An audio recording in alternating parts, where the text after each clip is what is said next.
Alright, guys, so let's get back into it. We are on chapter 15, and hi. Alright, so it's called Snitch. This one's deep. Alright, this coward wore a wire in our home. This guy was supposed to be one of Beach Bum's friends. He was more than a friend. He was like a brother. They grew up together. This guy, who we will call Quick, set up the dope dealer. I can't remember how exactly we found out, but Beach Bum turned around and went to Quick's house and stole four-wheelers and a bunch of other shit when he knew Quick would be out of town. Beach Bum got his revenge. He was loyal to the game, and when he called you his friend, you really were his friend. A lot of users and so-called friends back then took advantage of Beach Bum's loyalty. Beach Bum is clean now and raising our beautiful daughter. We will call her Angel. I'll talk more about her later on.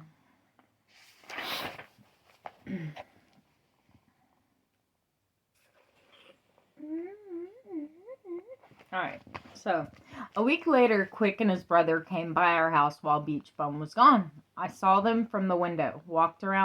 They walked around back trying to look in our backyard. This was the first time I really crossed the line when it came to the dope game and being involved with, just being loyal in the dope game, This happened. What I'm about to explain to you is what happens when you let drugs consume your life. You have no morals or dignity or integrity, okay? I own that. I didn't back then. I was a lost soul, honestly. Okay, this was the first time I really crossed the line, and honestly, to this day, I regret the hell out of it. But I know it's a lesson, Beach Bum had been gone a few days. I was starving and going through withdrawals bad.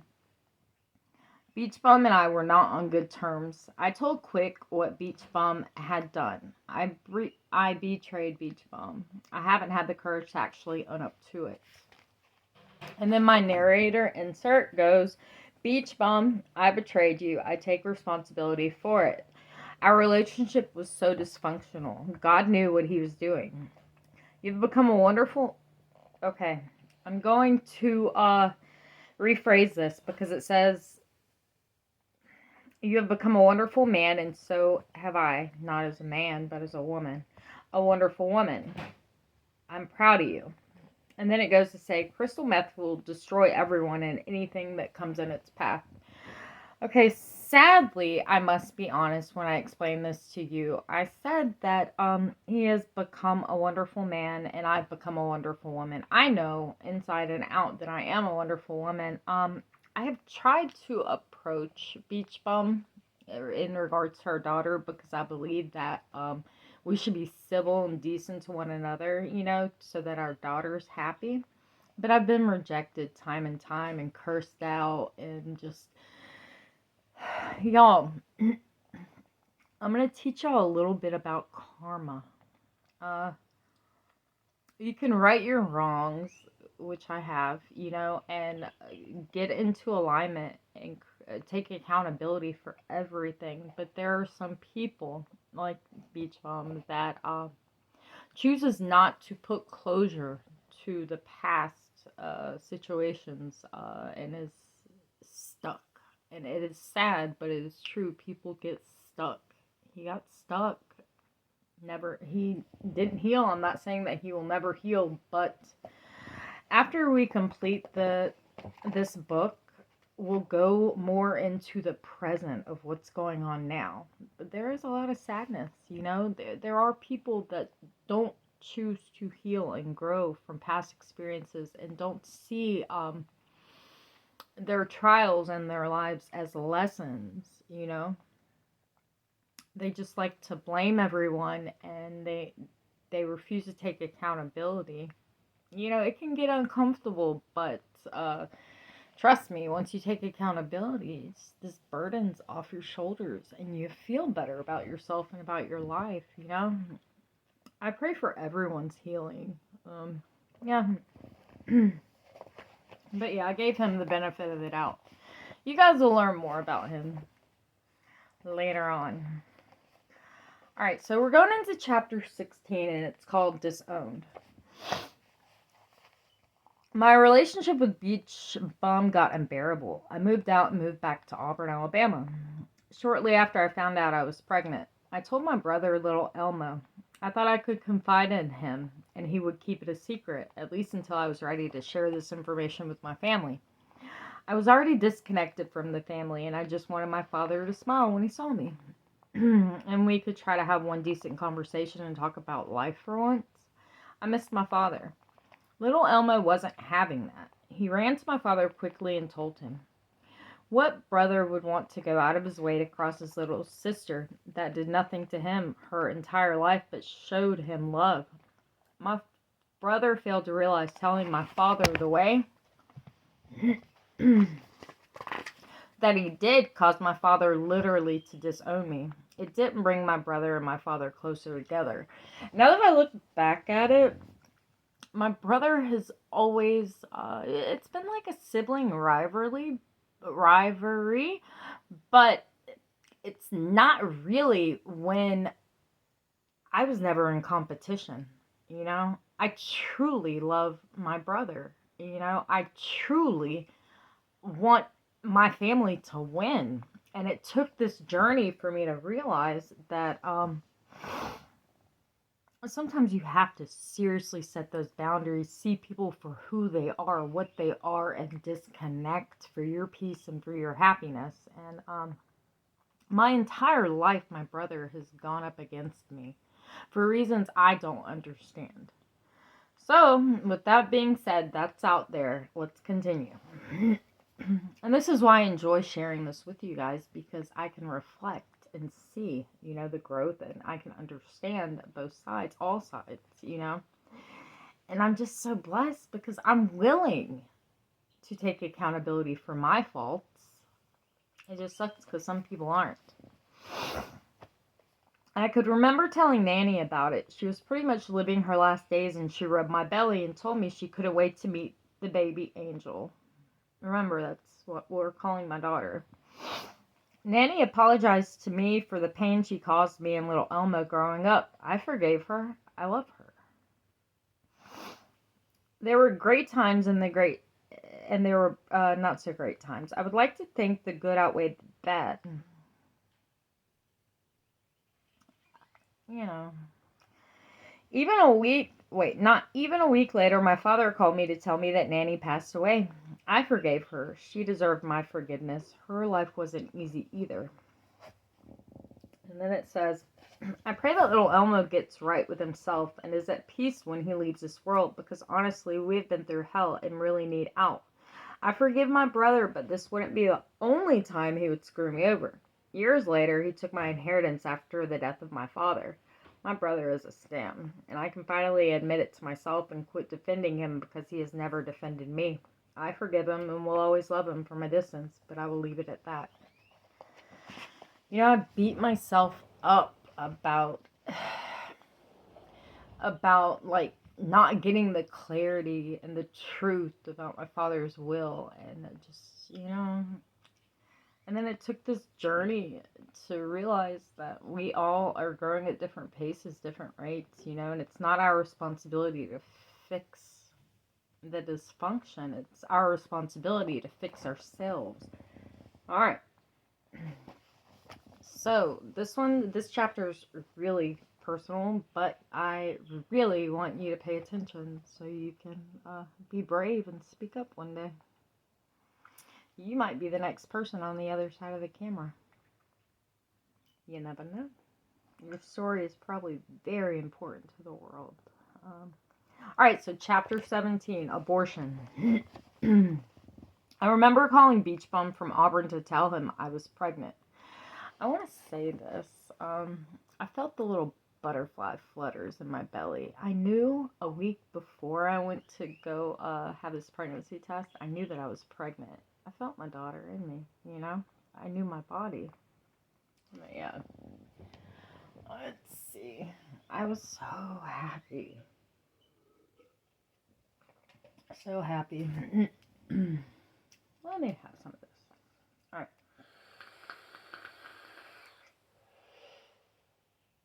It's amazing to know that you can carry a life in you for 9 months. Okay, it's an amazing. God has blessed this world with new life, y'all. Whew, it's deep.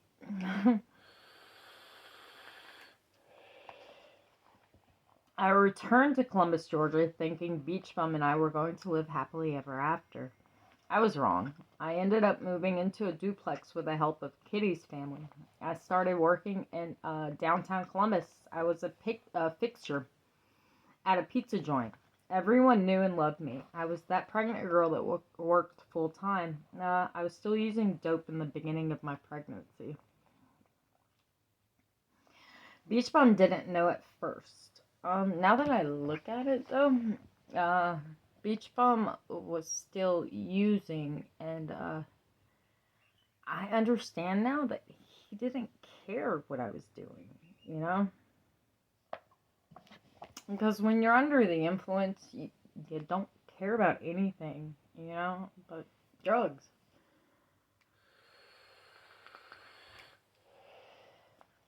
But I knew I had a being in me.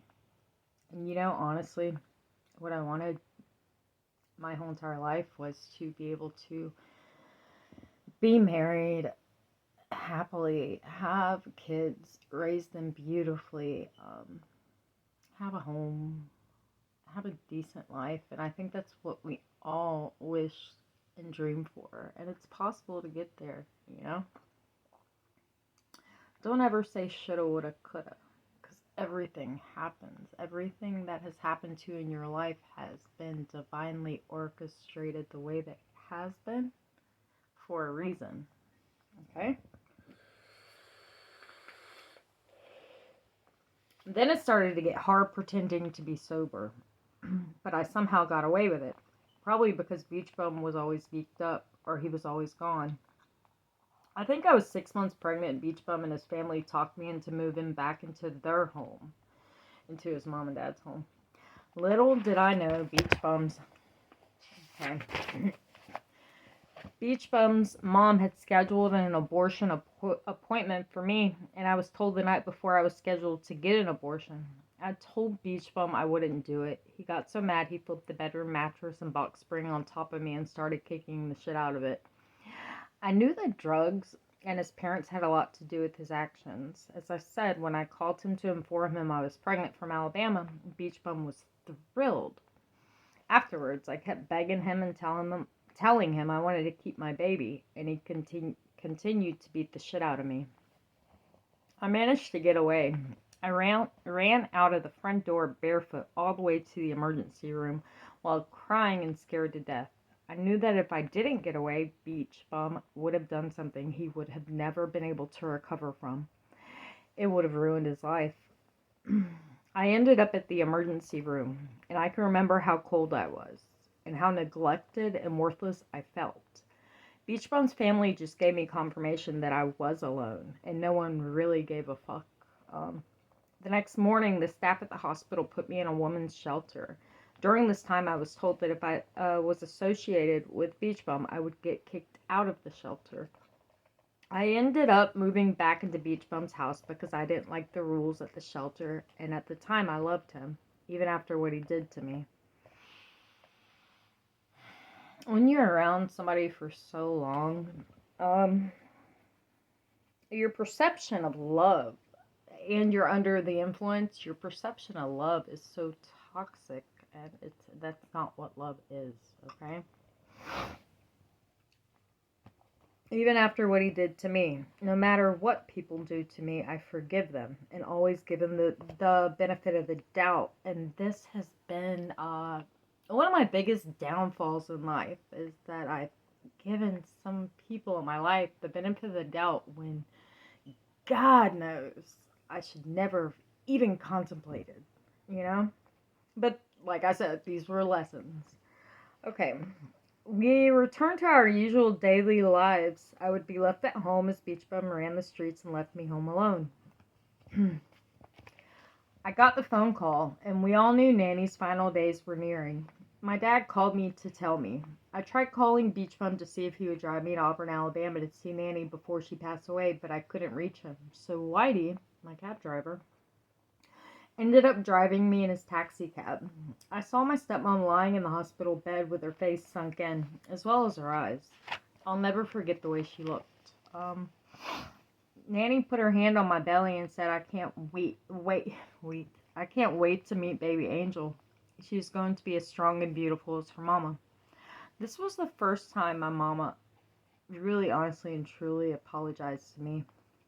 I forgave her and told her I knew now that it was her sickness and all the medication that made her act the way she did. 1 week before Angel was born, Nanny passed away. God rest her soul. I remember after giving birth to Angel, Beach Bum and I were still using drugs in our home. We had the house separated, so it was actually a duplex, and I couldn't wait till Angel was asleep so I could run over to the other side of the house and get high. Now that I'm sober, I regret my actions and just want to tell my daughter that I'm sorry. I truly, genuinely am with all my heart. I know I could have been a better mother if I had known better. Beach Bum's parents took over raising Angel, and now that I look back at it, it was for the best. Neither of us was good. At the time, I had resentment and thought the world was out to get me. Drugs will take you out of reality and put you in an extremely dark place. Thank God she was brought up by his parents because she is a very beautiful, loving lady. Young lady, she's gorgeous.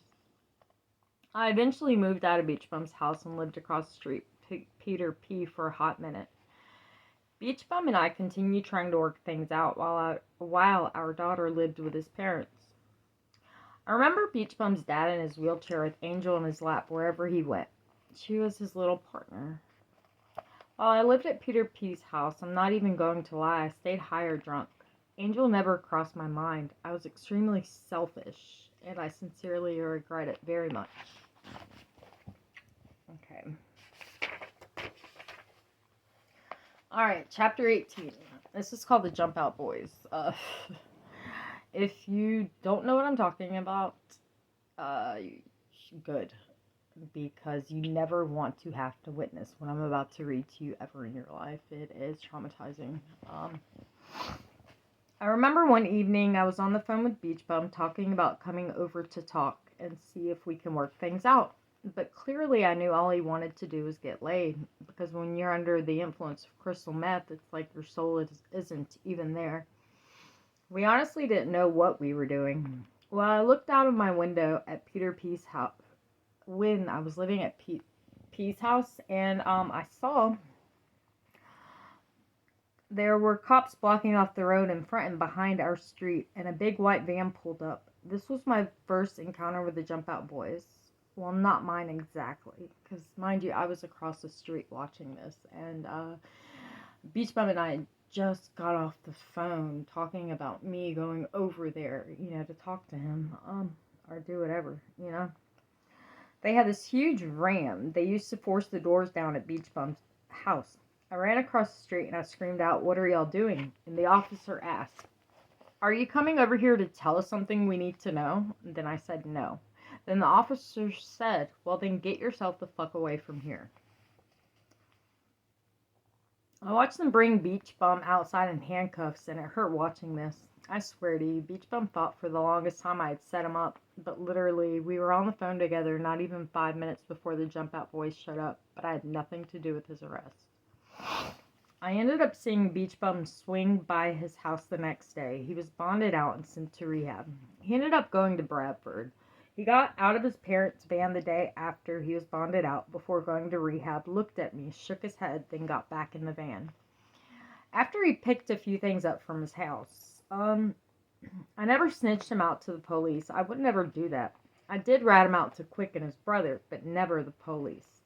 I was under the influence and life was unmanageable. When Beach Bum was off at treatment at Bradford, his family convinced me to move into their home. It was a bummer. No one ever asked me if I wanted to go to rehab. Lord knows I needed it just as bad. I'm sure things would have turned out a lot different, but God had better plans, and you will see as you continue reading. I recall Beach Bum calling us while in rehab and talking to him. It was the sweetest tone and conversation he and I had ever had. Mind you, Beach Bum had been using meth 13 years prior to his arrest, so our conversation was a little loopy. He promised to marry me, and we had just had Angel. He was already talking about having another child. I'll admit, I missed the hell out of him. I know I loved him and will always love him, but I moved on eventually. It took me many years. I mean,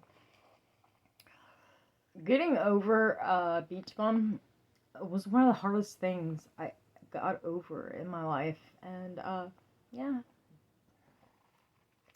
And I'm glad I'm over it. Thank God. Because it was not for me. I was working at the time, and Beach Bum made it out of rehab and was home. He was doing really well going to NA meetings, but I never went to rehab. I guess they thought I was, let's see. They thought I was just going to quit, or maybe Beach Bum's mom knew I wasn't going to quit. Perhaps that was why I wasn't offered rehab, and she really wanted to get rid of me. You know, honestly, I don't know if she really wanted to get rid of me. I don't know what was going on, so I can, reflect now and just accept things for what they were, and not make assumptions, because I truly don't know how she was feeling. But when I was writing this book, that's how I felt. I said she really wanted to get rid of me. No one was ever good enough for her son. At work, I made friends with a cocaine dealer, and I waited tables, so I always had cash. I couldn't ask any of Beach Bum's friends for meth, that being my drug of choice at the time, because then Beach Bum would find out. So I resorted to cocaine. My dealer would front me a 40 sack every day, so I always owed him. Shit hit the fan when one day I was at work and Beach Bum's mom went through my daughter's sock drawer and found all the empty baggies. Beach Bum ended up taking me to work one night, hitting me the whole way to work, and spit on me as I was exiting his car. He beat me badly. I was so embarrassed walking into work. Everyone told me not to go back. I linked up with a guy and went on this week straight binge on cocaine, alcohol, you name it. I didn't understand then, but I understand now. God didn't let Beach Bum's mom gave me my daughter when I tried to pick her up and leave with her because she knew I was not right or able to care for her properly at the time. I resented Beach Bum's family for a very long time. I forgive them now. I know for me not going along with the abortion, it saved Beach Bum's life and he learned how to truly love someone. That person being his beautiful daughter. Everything happens for a reason. I forgive him, and I know Beach Bum's mama absolutely adores Angel. They are lucky to have each other. There's a part of me that wished things were different, but then I wouldn't be where I'm today, and neither would they. I can't understand why my family couldn't stick it out with me through the bad and the good and get me help like Beach Bum's family did. Now I understand I really never had a family. I wish that both my kids have families that are strong and stick together no matter what. That's what's wrong with this world today. Where is the love? Alright, guys. I'm going to cut this one short. I'll get back on it a little bit. I'm going to upload this video. And then we're going to go into chapter 19, Diamante. God bless you.